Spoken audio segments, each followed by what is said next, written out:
Football is back. And so is your boy off a hiatus from the channel. Yo, welcome back to Charge It to the Game. It's your guy Craig. Y'all know the AKAs.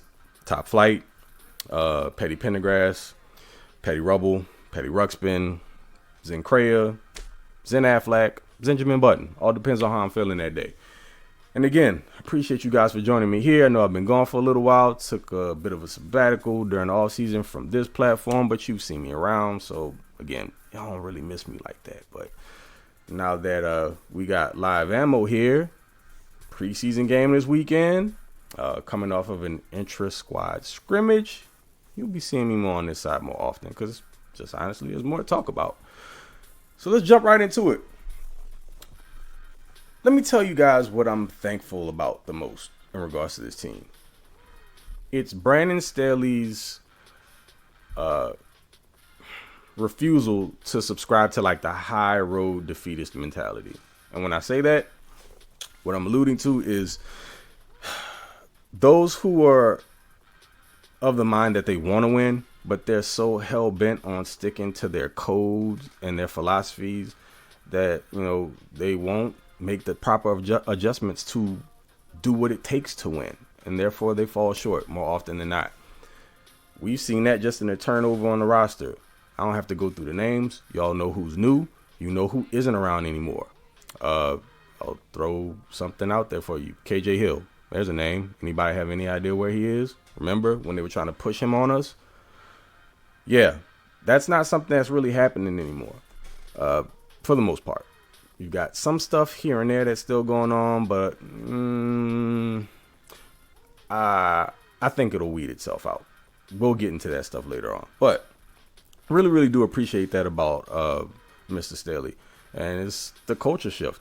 You got to attribute it to that. He knows what they had last year wasn't enough, and I think he had a point to prove, which is why he just wrote it out. And there wasn't a whole lot of changes made, not really any at all. At the trade deadline, there was some free agency pickups that helped, but for the most part, it's just like, look, we got what we got. We're going to try to make it work, and at the end of the year, we're going to assess everything on the roster, and I'm going to show you why it didn't. So, you know, there aren't any excuses anymore. Let's move this thing forward and give me what I need to make it go.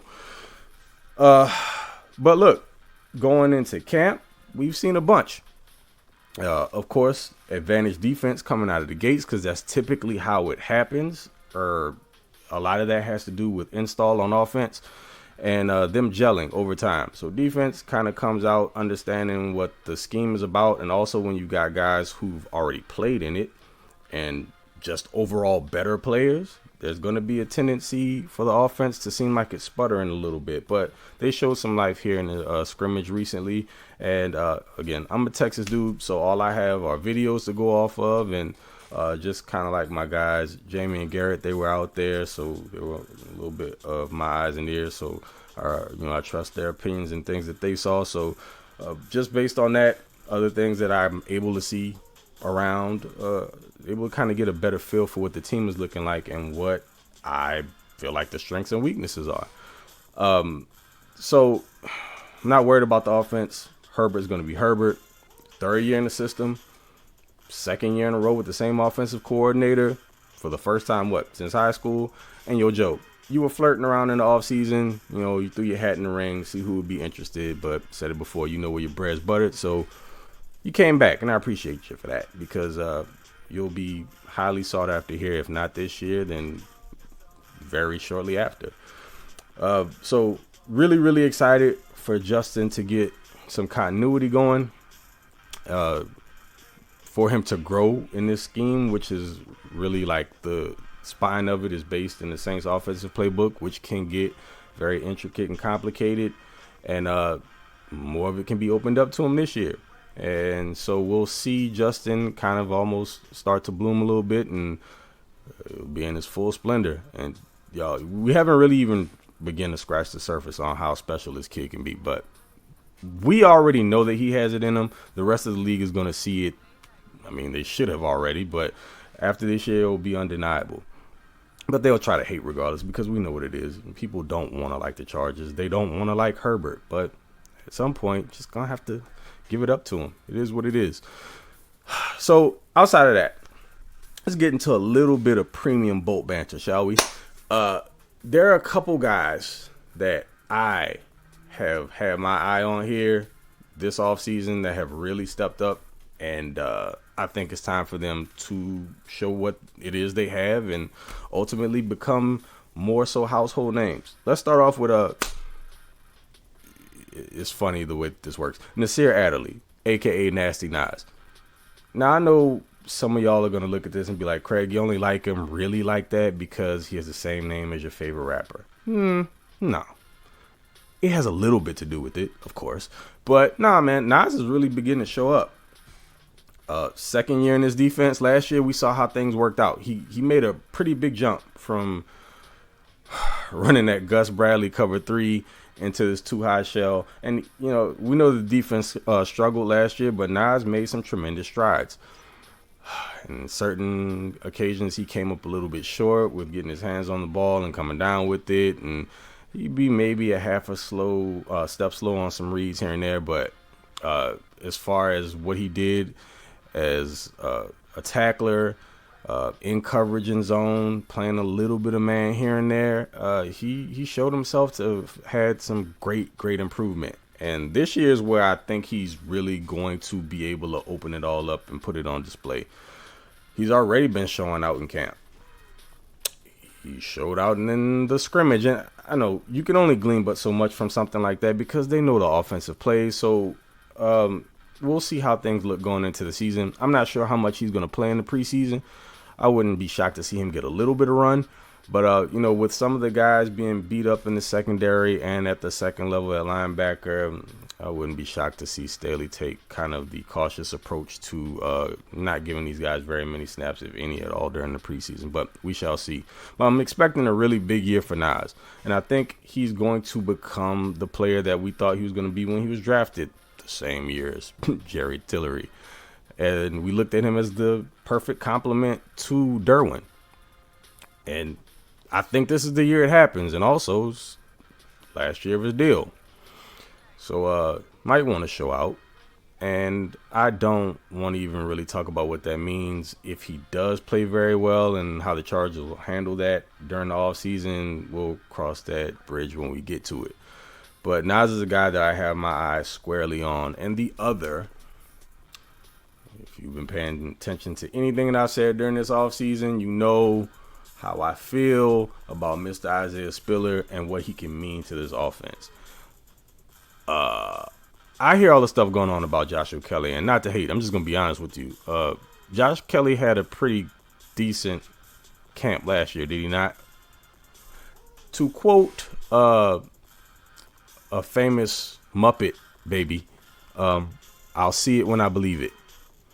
So I'm not hitching my wagon to the Josh Kelly thing just yet, man. If he turns out to be better this year, that's great. And we have a stable of backs, and I'm perfectly fine with it. But what I think Isaiah Spiller offers that Joshua Kelly doesn't is just sheer vision, short area quickness, and elusiveness. Not worried about the top end speed. Dude is a natural running back. He's not afraid of contact.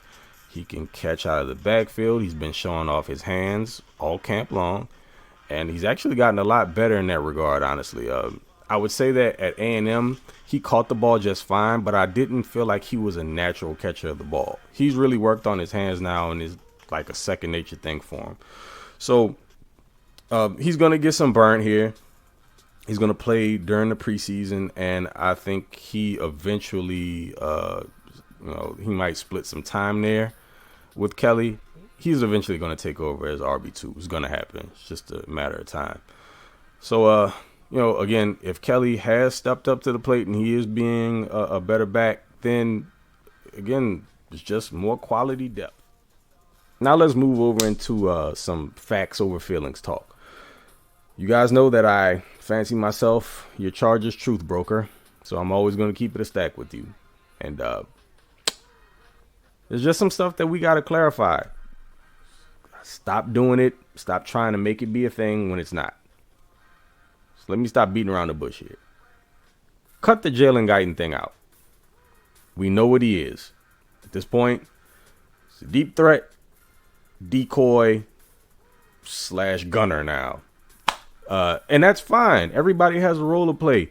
And especially if he wants to maintain one on this team, because it's not Joshua Palmer he has to worry about. That ship has long sailed. He's your wide receiver 3. It's Mr. DeAndre Carter coming in town and basically still in his spot.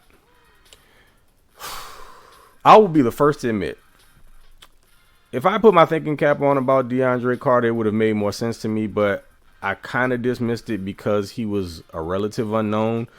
And y'all know how much I've been clamoring for a deep threat speed dude, like short area creator, all of the above, / kick return, punt return guy. And I thought Carter was okay, but I just really thought he was only a return specialist until you go back and you look at what he dealt with at Washington from QB perspective and also the wide receiver room he was working in. They didn't instill fear in anyone. But now you take what he did there and move it over into the Chargers offense, where you've got a top 5 quarterback and a very solid wide receiving core, at least 1 through 3, and he can do some damage. We've already seen it happening in camp. Everything isn't a deep ball with him. Now, as far as top end speed, he's a 4.4 guy, so he's fast enough. But what makes him special is the short area quickness, the fact that you can get him the ball and he can create on his own, which is something Jalen Guyton cannot do. Jalen Guyton's fast in a straight line. He's not going to make very many people miss. He's not super shifty.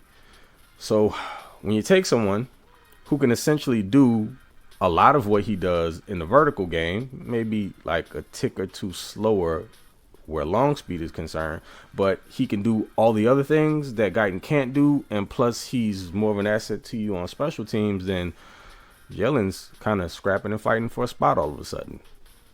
And I mean, I don't have anything against Guyton. He just isn't what everyone was trying to make him to be, and I think I was just getting frustrated by that.